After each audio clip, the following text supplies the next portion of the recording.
Death does not need your assistance. It is super efficient. Life, on the other hand, needs your assistance. 10 reflections after reading Death, an Inside Story by Sadhguru. I need to stress on the fact that this book completely changed my perspective towards death. I no more look at death as the society conditions us to. Something evil, dark, bad, something you don't even talk about, because talking about death can mean an invitation to Yamraj, the one who takes you away when you die. After reading this book, I actually look at death in the completely opposite way. It is the most beautiful thing, because death gives you an opportunity for liberation. It's eternal bliss. The following is a list of ideas I found really fascinating after reading this book.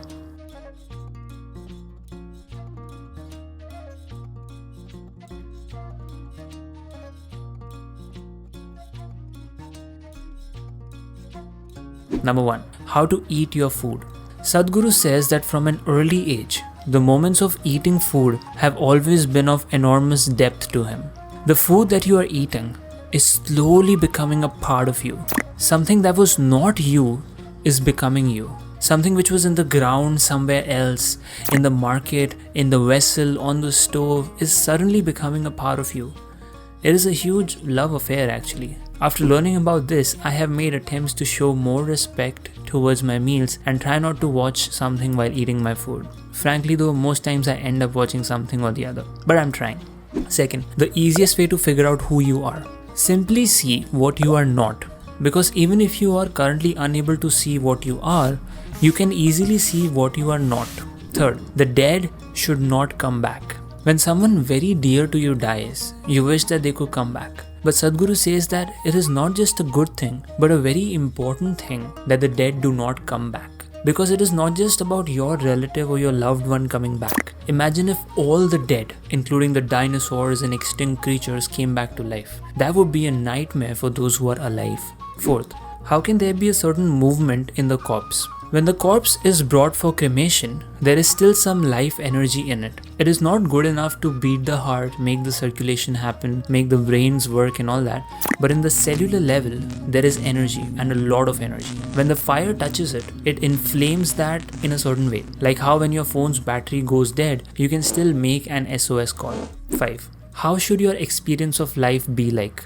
According to Sadhguru, living well means this. When you are able to sit in a place as if nothing matters. When you are just fine, regardless of whether there is food to eat or not. Nothing else decides who you are right now. Not the kind of garments you are wearing, not the kind of house you are living in, how someone else treats you, if you are looked up or looked down upon.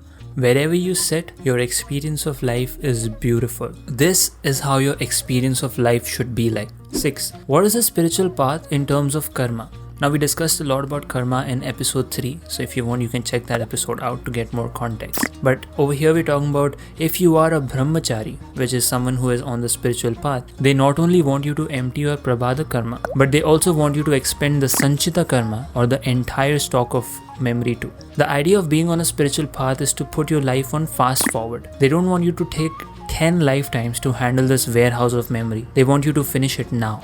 7. Does death have a smell? Dogs, cats, cobras, and many other coronavirus. Dogs, cats, cobras, and many other carnivorous animals can smell death. In a way, death has a smell. All the subtler aspects of the physical have their own smells. All carnivores have a special sense of smell because their entire survival process is in their nostrils. So because they have such a keen sense of smell, most carnivorous animals know the onset of death. Once the vayus start exiting, there is a certain smell to them. This is something even modern science is finding out. They found out that humans have a unique death smell which can be used to train dogs to find human corpses. You must have noticed that sometimes dogs just start barking for no reason. They just start barking. It is because they can smell a ghost. They cannot see it, but they can smell it, so they get confused. They can see that nothing is happening around, but still there is some activity going on, which makes them very nervous. 8. What is the difference between happy people and miserable people? Happy people are loosely attached to life. They are willing to drop off at any moment. People always think that miserable people want to die. It is not so. Miserable people cling to life more than anyone else. A happy person does not cling to anyone. When a person is blissful with their life, they are not bothered whether they are going to be reborn or not. They are not even bothered whether they are going to be alive or dead tomorrow. They are so blissful. When you are really happy, you don't need anyone. In the past, every king, every powerful person on the planet always sought to somehow become immortal. But in reality, if you really want to curse someone, don't wish them death. Wish them an endless life. 9. Is there a connection between sleep and death? Moving from wakefulness to sleep is just moving from dynamism to inertia. If you're able to move consciously from wakefulness to being asleep, you will be able to consciously die as well. Let us say you make the moment of falling asleep very loving or happy within yourself. You will see that quality will continue through the sleep also. That is exactly what will happen with death also, but far more enhanced. If at the final moment a certain quality is brought in, then that quality will continue. In fact, there is a quote by Mahatma Gandhi. Each night when I go to sleep, I die. And the next morning, when I wake up, I am reborn. 10th and the final reflection, how should one live every moment of their life?